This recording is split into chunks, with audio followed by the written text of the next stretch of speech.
sommes partis du fait que l'année passée, nous célébrions nos 10 ans et nous avions organisé un colloque sur l'effectivité de la sécurité collective en Afrique de l'Ouest, en essayant d'y apporter des solutions.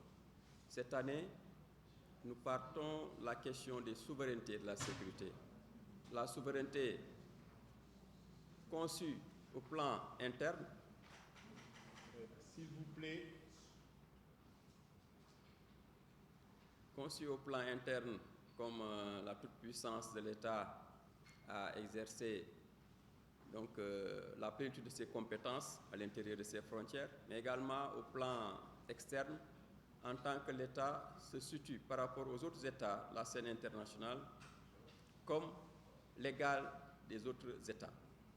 À côté de cette acception juridique de la souveraineté, nous avons mentionné toutes les autres souverainetés. Aujourd'hui, on parle de souveraineté numérique, de souveraineté alimentaire, mais cela dans un contexte où il y a un effritement, un essoufflement du multilatéralisme. Pourquoi? Parce que les États se replient dans leurs frontières et pensent qu'ils peuvent régler les problèmes en interne en échappant aux nécessaires liens interdépendants entre États. Parce que quoi qu'on dise, et cela depuis pratiquement 1972, lorsque le Marshall McLuhan en a parlé, il a parlé d'un village planétaire, tous les problèmes que vit un État peuvent se répercuter à notre État.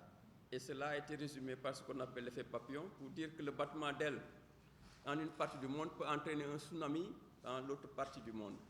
Donc nous sommes dans un espace où les interdépendances se multiplient et pourtant les contestations des abandons de souveraineté également font florès.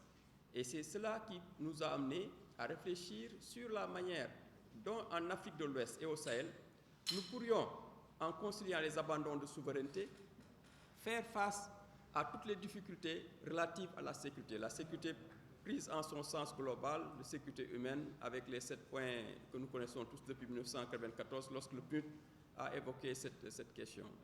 Donc l'enjeu principal de notre colloque, qui sera tenu le 26 et le 27 novembre, c'est de voir quelles solutions durables nous pouvons apporter pour confronter les États à leurs responsabilités, même si la tendance, c'est de vouloir se concentrer chaque pays autour de ses propres intérêts. C'est comment aller au-delà des égoïsmes nationaux pour assurer la sécurité de notre sous-région, y compris le Sahel. Voilà en gros ce que nous comptons faire pendant les 2 jours du colloque, avec bien entendu le soutien d'experts qui viennent des 4 coins du monde. Nous serons autour de 300 personnes et nous espérons que vous les journalistes serez là pour relayer le discours de la paix, parce qu'au fond c'est cela dont il s'agit. C'est de voir comment, à travers les différentes discussions, élaborer des solutions pour que la paix puisse prévaloir dans notre sous-région. Merci beaucoup.